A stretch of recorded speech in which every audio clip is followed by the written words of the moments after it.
بسم الله الرحمن الرحيم. نعم، لا ينبغي الخلاف في عدم دخول الغاية فيما إذا كانت غاية للحكم كمثال كل شيء حلال، فإنه لا معنى لدخول معرفة الحرام في حكم الحلال إلى آخره.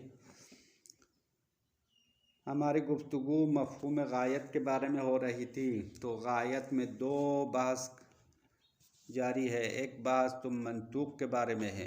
جملے کے منطوق میں بحث ہے کہ آیا غایت مغیّہ میں داخل ہے یا نہیں ہے. یہ پہلی گفتگو ہے، اسی میں بحث جاری ہے. تو غایت سے مراد حرف غایت ادات غایت کے بعد والی چیز ہے، مغیّہ سے مراد ادات غایت سے پہلے والے مراد ہے.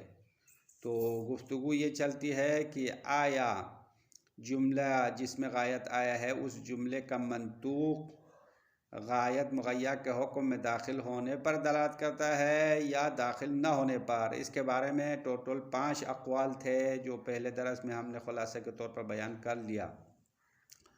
تو صاحب کتاب کا نظریہ یہ تھا کہ غایت کا آنا بذات خود غایت مغیّہ میں داخل ہونے پر بھی دلالت نہیں کر سکتا ہے اور داخل نہ ہونے پر بھی دلالت نہیں کرے گا. یعنی کلام اس لحاظ سے مجمل اور مبہم رہے گا، قرینے کے بغیر کچھ بھی سمجھ میں نہیں آئے گا.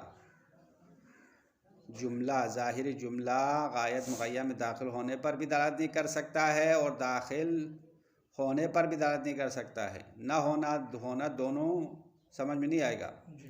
نعم کے بعد آج کی گفتگو میں کہتے ہیں کہ ہاں، ایک صورت میں غایت مغیّہ میں داخل نہ ہونا واضح و روشن ہے.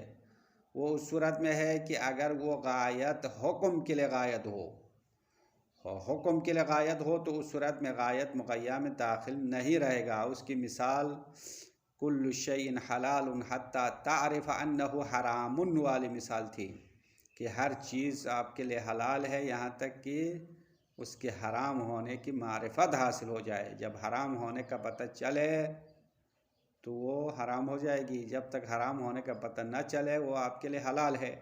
بس اس حدیث میں اس مثال میں حتی تعرف انہ حرام، یہ حتی کے بعد جو غایت ہے وہ معرفت حرام ہے. تو معرفت حرام حکم حلال میں داخل ہونا درست نہیں ہے، یہ بے معنی ہے، بے مفہوم ہے. اسی لیے یہاں پہ غایت مغیّہ میں داخل نہ ہونا واضح ہوگا. پھر صاحب کتاب نے ایک اور نقطے کی طرف اشارہ کیا، وہ یہ ہے کہ کلام عرب میں حتی 3 قسم کے حتی ہے. حتی صرف ایک نہیں ہے جو حرف جر ہو. حتی 3 طریقوں سے استعمال ہوتے ہیں. نمبر 1 حتی حرف جر ہے. نمبر 2 حتی حروف عاطفہ میں سے ہے. نمبر 3 حتی حرف ابتدا ہے. یہ 3 قسم کے حتی ہمارے پاس موجود ہے. تو غایت مغیّہ میں داخل ہونا یا نہ ہونے کی گفتگو حتی جارہ کے بارے میں چلتی ہے. اما حتی اگر عاطفہ کے لیے ہو تو غایت یقیناً مغیّہ میں داخل رہے گا، کیونکہ حرف عطف کا مطلب یہ ہے کہ معطوف معطوف علیہ کے حکم میں شامل ہے، اس سے باہر نہیں کرنا، اس کو شامل کرنے کے لیے ہے. تو اگر حتی عاطفہ کے لیے استعمال ہو تو غایت مغیّہ میں داخل ہونا یا نہ ہونے کی بحث نہیں ہو سکتی ہے، بلکہ وہاں پہ تو واضح و روشن ہے کہ حتی عاطفہ ہو تو غایت مغیّہ میں شامل رہے گا. بلکہ اس سے بڑھ کر کہ حتی کے بعد والی جو غایت ہے وہ حکم میں فرد فائق یا فرد بالاتر ہوتا ہے، کیونکہ حتی کے بعد والا حتی عاطفہ کے بعد والا جو معطوف ہے اس کے اندر 2 حالت ہے، یا معطوف معطوف علیہ سے ضعف اور کمزوری میں سب سے اعلیٰ درجے پر ہے یا قوت میں اعلیٰ درجے پر ہوتا ہے. تو دونوں صورتوں میں حتی کے بعد والا حتی سے پہلے کے حکم میں یقیناً شامل ہے. جیسے کہ قوت میں فرد اعلیٰ ہونے کی مثال مات الناس حتی الانبیاء، یہاں پہ حتی عاطفہ کی مثال ہے اور حتی سے پہلے انبیاء کا ذکر ہے، حتی کے بعد والا لوگوں کے ذکر ہے، نہیں حتی کے بعد والا انبیاء ہے. مات الناس یعنی لوگ مر گئے، حتی الانبیاء یہاں تک کہ انبیاء بھی دنیا سے چلے گئے. تو یہ انبیاء غایت ہے، مغیّہ کیا ہے؟ ناس ہے. تو انبیاء لوگوں میں سے قوت میں بالاتر ہے نا، سب سے افضل لوگ انبیاء ہے. تو انبیاء بھی مرنے کے حکم میں شامل ہے، بلکہ عام لوگوں سے افضل ہے. اور کمزوری میں آخری درجے تک کے لیے مثال قدم الحاج حتی المشاتو، یہ مثال دیتے تھے. یہاں پہ یہ مثال نہیں دی ہے، وہ پہلی کتابوں میں دیتے تھے.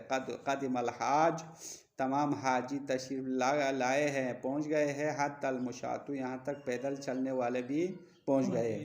تو پیدل چلنے والے کمزور ہے، سب سے ضعیف ہے، جو دیر سے پہنچنے والے ہیں وہ بھی آ گئے.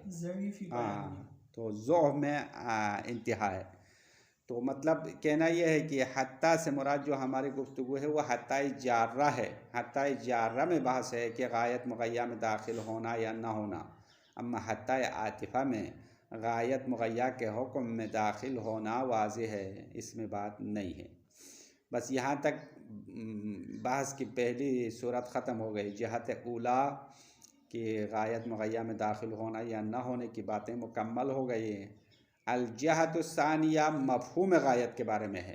بحث کی دوسری رخ جو ہے، دوسرا رخ، بحث کی دوسری جہت غایت مفہوم پر دلالت کر سکتا ہے یا نہیں کر سکتا. اگر کسی جملے میں ادات غایت استعمال ہو گیا تو آیا اس غایت کا مفہوم یہ ہے کہ یہ حکم جو مغیّہ کے لیے ہے وہ خود غایت اور ماورائے غایت یعنی غایت کے علاوہ دوسرے افراد سے منتفی ہونے پر دلالت کرے گا یا نہیں کرے گا.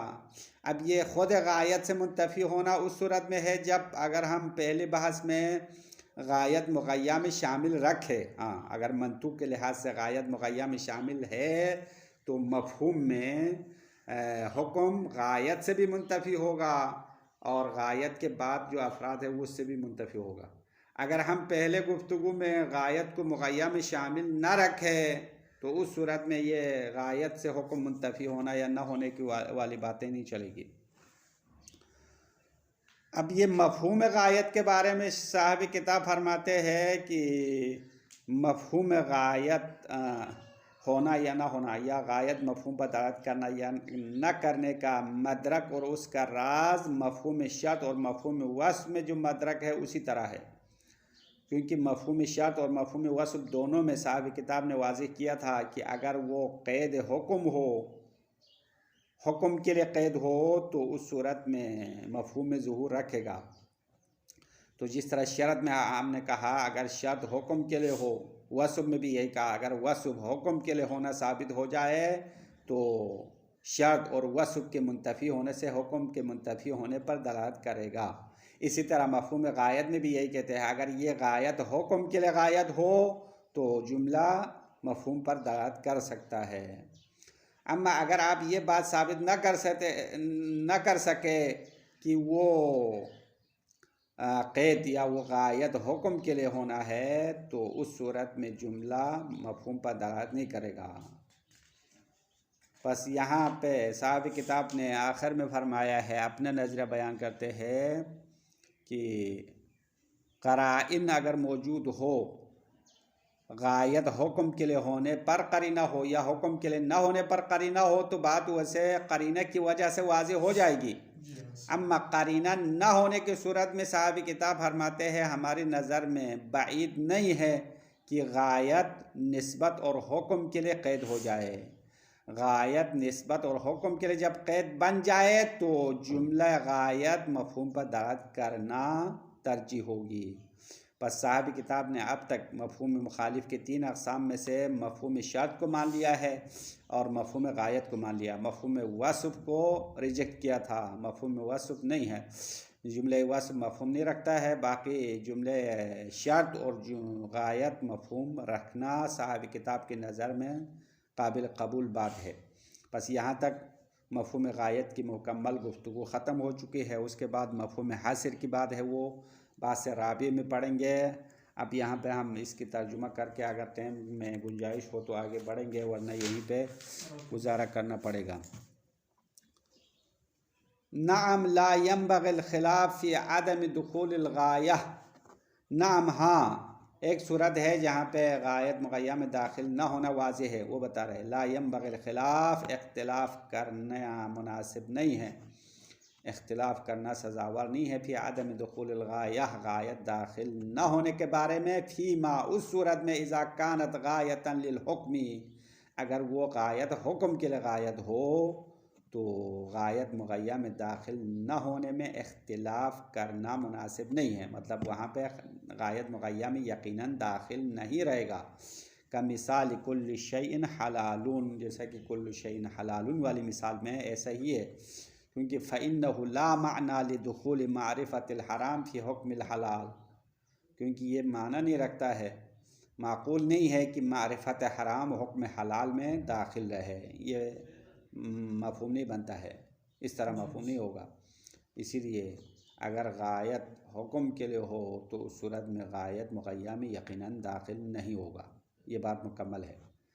ثم ان المقصود من کلمت حتی التي يقع الكلام عنها هي حتی الجارۃ، پھر ہمارا مقصود کلمہ حتی کے بارے میں جس میں اختلاف اور گفتگو واقع ہو گئی ہے، وہ مقصود کون سا حتی ہے؟ یہ حتی الجارہ، وہ حتی جارہ ہے جس میں بحث کر سکتے ہیں کہ غایت مغیّہ کے حکم میں داخل ہے یا نہیں ہے، دون العاطفتی، حتی عاطفہ کے بارے میں بحث نہیں ہے، وَإِنْ كَانَتْ تَدْخُلُ عَلَى الْغَایَةِ أَيْضًا، اگرچہ حتی عاطفہ بھی غایت پر داخل ہوتا ہے، اما یہاں پہ گفتگو نہیں ہوگی کہ غایت مغیّہ میں داخل ہے یا نہیں ہے، کیونکہ حتی عاطفہ میں واضح ہے وہ یقیناً داخل ہے، کیونکہ لأن العاطفة يجب دخول ما بعدها في حکم ما قبلها، کیونکہ حتی عاطفہ میں حتی کے بعد والا ما قبل کے حکم میں داخل ہونا واجب ہے، کیونکہ عطف کا معنی یہی ہے، لأن هذا هو معنى العطف، کیونکہ عطف کا مطلب یہ ہے کہ معطوف معطوف علیہ کے حکم میں داخل رہے گا۔ فإذا قلت، اب اس کی مثال دیتے ہیں حتی عاطفہ کی مثال، جب آپ کہو گے مات الناس حتی الانبیاء، حتی الانبیاء پڑھو، ہاں یہ ناس پر عطف ہے، یہ حتی عاطفہ ہے، حتی جارہ نہیں ہے، تمام لوگ مر گئے، حتی الانبیاء، یہاں تک کہ انبیاء بھی دنیا سے چلے گئے ہیں، تو فإن معناہ، بے شک اس قول کا معنی ہے، ان الانبیاء ماتوا ایضاً، بے شک انبیاء بھی نیز مر گئے، انبیاء بھی انتقال کر گئے ہیں، یہ معنی ہے، کیونکہ یہاں تک کے بعد والا جو معطوف ہے وہ انبیاء ہے، یہ انبیاء ناس کے حکم میں شامل ہے، ناس کے لیے کیا حکم ثابت ہوا؟ موت، تو لوگ بھی مر گئے، انبیاء بھی مر گئے، بل حتی العاطفہ تفید ان الغایہ هو الفرد الفائق على سائر افراد المغیّہ فی القوة او الضعف، بلکہ حتی عاطفہ نہیں، یہی ہے حتی عاطفہ کی بات ہو رہی ہے، حتی عاطفہ فائدہ دیتا ہے کہ غایت هو الفرد الفائق، وہ فرد ہے جو بالاتر ہے، فائق سے مراد یعنی بلند ہے، علی سائر افراد المغیّہ، مغیّہ کے تمام افراد پر وہ بالاتر ہے، کس چیز میں؟ فی القوہ، قوت میں بالاتر ہے، او الضعف یا کمزوری میں سب سے بالاتر ہے، بس فکیف یتصور الا یکون المعطوف بها داخلا فی الحکم، تو بس کیسے تصور ہوگا کہ معطوف حتیٰ کہ جیسے جو معطوف ہوا ہے وہ معطوف حکم مغیّہ میں داخل نہ ہو، یہ کیسے تصور ہو سکتا ہے؟ ہاں یقیناً داخل ہوگا اور بہتر طریقے سے داخل ہوگا، بل قد یکون هو الاسبق فی الحکم، بلکہ وہ معطوف حکم میں کبھی کبھار سب سے پہلے ہوتا ہے، حکم سب سے پہلے معطوف کے لیے ثابت ہوتا ہے، بعد میں معطوف علیہ کے لیے ہے، کبھی کبھار ایسے بھی ہو سکتا ہے، نہ ہو مات کل اب حتی آدم، سارے باپ مر گئے، حتی آدم، یہاں تک کہ آدم بھی دنیا سے چلے گئے، انتقال کر گئے، تو مرنے کا حکم پہلے کس کے لیے ثابت ہوا؟ آدم کے لیے، سب سے پہلے آدم دنیا سے گئے ہیں، پھر اس کے بعد باقی جو باپ ہے وہ سب باپ دادا دنیا سے گئے ہیں، بس یہاں حتی کے بعد جو معطوف ہے وہ حکم معطوف علیہ میں داخل ہونا چھوڑو، بلکہ اس سے پہلے ثابت ہوا ہے، معطوف کا حکم معطوف علیہ سے پہلے ثابت ہے، بس یہ بات تو روشن ہو گئی کہ حتی عاطفہ میں بحث نہیں ہے، حتی جارہ میں بحث ہے، یہاں تک جہت اولا ختم ہو گئی. ہاں یعنی غایت مغیّہ میں داخل ہونا یا نہ ہونا، یہ پہلی گفتگو تھی، یہاں تک مکمل ہو گئی. الجہت الثانیہ، مفہوم غایت کے بارے میں دوسری گفتگو یا بحث کا دوسرا رخ کیا ہے؟ فی مفہوم الغایت، غایت کے مفہوم کے بارے میں ہے. آیا جملہ غایت مفہوم پر دلالت کرے گا یا نہیں کرے گا؟ وہی موضوع البحث ہونا، اور یہی جہت ثانیہ ہمارے محل بحث ہے، کیونکہ ہمارے بحث جو ہے مفاہیم کے بارے میں ہو رہے، منطوق کے بارے میں بحث نہیں ہے، مفہوم کے بارے میں بحث ہے. تو غایت مفہوم رکھنا یا نہ رکھنا یہ ہمارے اصل محل بحث ہے. فَإِنَّهُ قَدْ اخْتَلَفُوا، بے شک علماء نے اختلاف کیا، فی ان التقیید بالغایہ، کہ غایت کے ذریعے سے قید لگانا، مع قطع النظر عن القرائن الخاصہ، تمام قرائن خاصہ سے قطع نظر کرتے ہوئے غایت سے قید لگانا، حل یدل علی انتفاء السنخ الحکمی اما وراء الغایہ ومن الغایہ نفسہا، آیا وہ تقیید دلالت کرے گا جن سے حکم غایت کے مابعد افراد سے منتفی ہونا، ومن الغایہ نفسہا ایضاً، اور خود غایت سے بھی منتفی ہونے پر دلالت کرے گا، اذا لم تکن داخلۃ فی المغیّہ، اگر وہ غایت مغیّہ میں داخل نہ ہو. غایت مغیّہ میں منطوق میں داخل نہ ہو تو اس صورت میں مفہوم کے لحاظ سے وہ حکم غایت سے اور ماورائے غایت سے منتفی ہونے پر دلالت کرے گا، اولا یا دلالت نہیں کرے گا. یہ محل بحث ہے.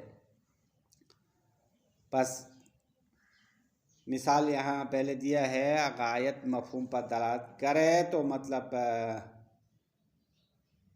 پہلے کیا غایت کی بہت ساری مثالیں دی تھی نا، مثلا اکلت السمک حتی راسہا.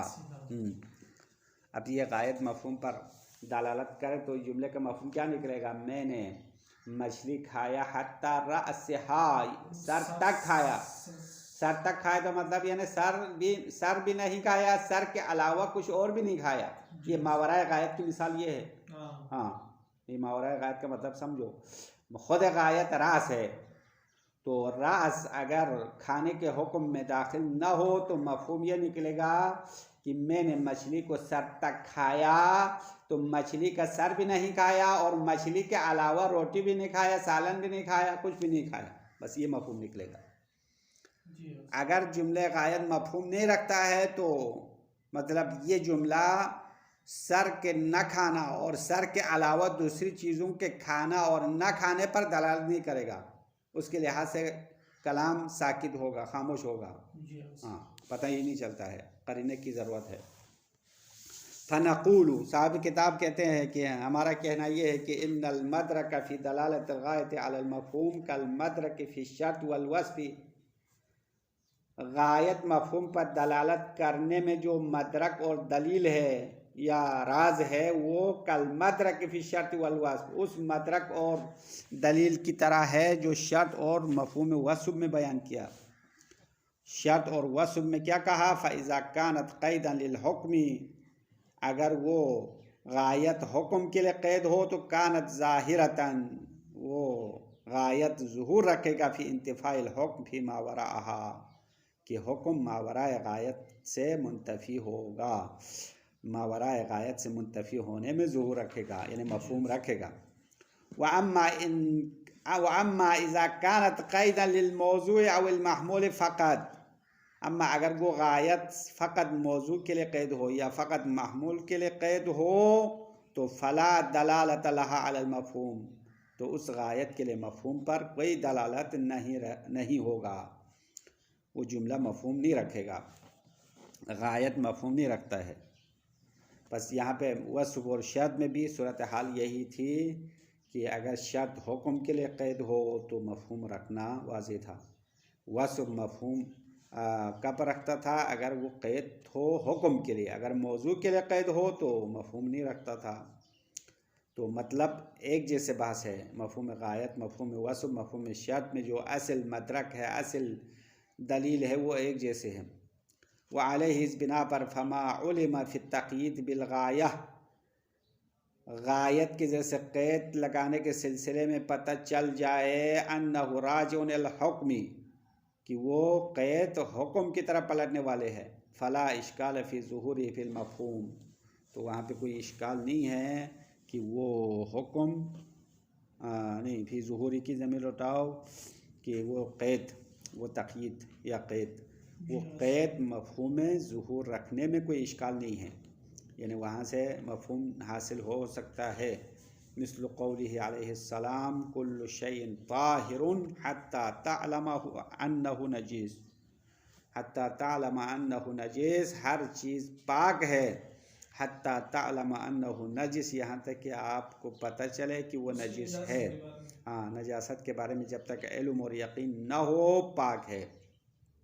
اب یہاں حتی غایت کے لیے استعمال ہوا، تو غایت مفہوم رکھنے کا مطلب یہ ہے کہ جب تک نجاست کے بارے میں علم نہ ہو، یعنی علم منتفی ہو تو نجاست بھی منتفی ہے، نجاست ثابت نہیں ہوگا، یعنی پاک ہونے کا حکم ساری چیزوں پر لاگو ہے جب تک اس کی نجاست کے بارے میں پتہ نہ چلے۔ وَكَذَلِكَ مِثَالُ كُلِّ شَيْءٍ حَلَالٌ حَتَّى تَعْرِفَ أَنَّهُ حَرَامٌ، اسی طرح دوسرے حدیث میں بھی اسی طرح ہے کہ ہر چیز آپ کے لیے حلال ہے یہاں تک کہ اس کے حرام ہونا پتہ نہ چلے، حرام ہونا پتہ چل جائے تو پھر اس کی حلیت ختم ہو جائے گی۔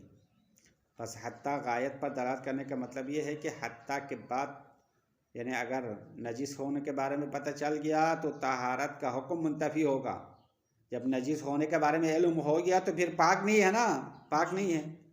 اسی طرح کسی چیز کے حرام ہونے کے بارے میں معرفت حاصل ہو جائے تو پھر حلالیت کا حکم منتفی ہوگا، یہی غایت کا مفہوم ہے۔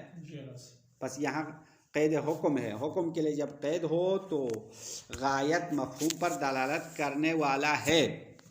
وَإِن لَّمْ يُعْلَمْ ذَلِكَ مِنَ الْقَرَائِنِ، اگر حکم کے لیے قید ہونا قرائن سے پتہ نہ چلے، یہ پہلی جو صورت تھی وہ قرینے سے پتہ چلا تھا، یعنی حکم کے لیے قید ہونا قرینے سے پتہ چل گیا تھا، حتی تعلم انہ نجس اور حتی تعلم انہ حرام والی باتیں۔ اما صاحب کتاب کا کہنا یہ ہے کہ اگر حکم کے لیے قید ہونا قرینے سے پتہ نہ چلے تو فلا یبعد القول بظہور الغایہ فی رجوعها الی الحکم، تو بعید نہیں ہے کہ ہم قائل ہو جائے کہ غایت حکم کی طرف پلٹ جائے گا، یعنی غایت حکم کی طرف پلٹ جانے میں ظہور رکھنے کا قائل ہو سکتے ہیں۔ یعنی یہاں پہ صاحب کتاب نے کہا اگر بغیر قرینہ ہو تو غایت مفہوم رکھنے پر ترجیح ہے۔ وَأَنَّهَا غَایَةٌ لِلنِّسْبَةِ الْوَاقِعَةِ قَبْلَهَا، اور بے شک وہ غایت اس نسبت کے لیے غایت ہے جو اس سے پہلے واقع ہو گیا ہے۔ وَكَوْنُهَا غَایَةً لِنَفْسِ الْمَوْضُوعِ أَوْ نَفْسِ الْمَحْمُولِ هُوَ الَّذِي يَحْتَاجُ إِلَى الْبَيَانِ وَالْقَرِینَةِ، اور وہ غایت خود موضوع کے لیے غایت ہونا یا نفس محمول کے لیے غایت ہونا، یہ ایسی بات ہے جو قرینہ اور بیان کی طرح محتاج ہے۔ تو صاحب کتاب نے آخر میں یہ نظریہ دیا فالقول بمفہوم الغایہ هو المرجح عندنا، تو مفہوم غایت کا قائل ہونا وہی قول ہے جو ہمارے پاس قابل ترجیح ہے، یعنی آغا مظفر نے مفہوم غایت کو مان لیا ہے۔ اگر کوئی قرینہ ورینہ نہ ہو تو غایت حکم کی طرف پلٹ جائے گی اور جملہ مفہوم پر دلالت کرے گا۔ یہ صاحب کتاب نے اپنا نظریہ آخر میں دے دیا ہے، اور مفہوم وصف کے بارے میں صاحب کتاب نے ترجیح دیا تھا جملہ وصف مفہوم نہیں رکھتا ہے، اگر قرینہ نہ ہو تو مفہوم نہیں ہے۔ جملہ شرط کے بارے میں صاحب کتاب نے مفہوم ہونے کا ترجیح دیا۔ تو اب تک 3 مفہوم مخالف کے اقسام میں سے 2 کو مان لیا ہے صاحب کتاب نے، 1 کو نہیں مانا ہے۔ بس آگے جو 3-4 اور مفاہیم کے اقسام ہے اس میں آگے انشاءاللہ گفتگو آئے گی کہ صاحب کتاب نے کن کو مانا ہے اور کن کو نہیں مانا، وہ انشاءاللہ اگلی گفتگو میں بیان کریں گے۔ وصلی اللہ علی محمد